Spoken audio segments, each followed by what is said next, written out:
Than 30,000 American troops from Afghanistan. Good evening. Nearly 10 years ago, America suffered the worst attack on our shores since Pearl Harbor. And with that, President Obama began to undo America's 10-year military presence in Afghanistan. Starting next month, we will be able to remove 10,000 of our troops from Afghanistan by the end of this year. And we will bring home a total of 33,000 troops by next summer. Even with the drawdown of 33,000 troops by next summer, the U.S. will still have nearly twice as many forces in Afghanistan than when President Obama took office in 2009.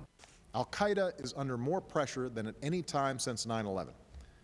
Together with the Pakistanis, we have taken out more than half of Al-Qaeda's leadership.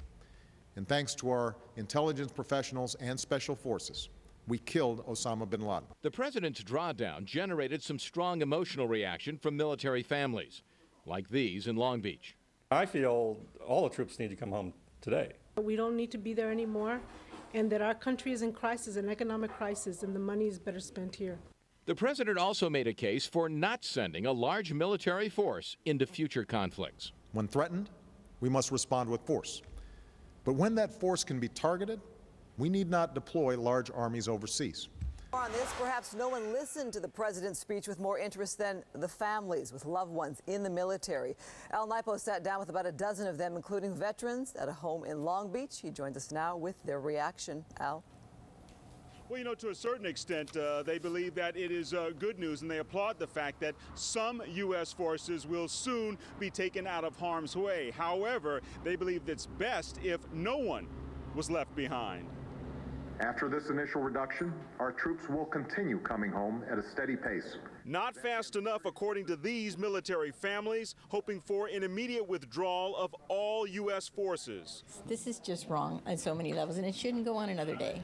Pat Alviso is with Military Families Speak Out. She's also the mother of a Marine. A group of them gathered to watch the president's address. We're the ones that have family there. My son's already been deployed 4 times. There's two American soldiers dying every day, and I just don't see any difference in the pace. This is not really news to me. So I'm very, very angry and upset and disappointed. Rosanna Cameron listened intently, seeking relief from the fear that constantly haunts her with a son serving in Iraq. It's the worst pain I've ever felt in my life.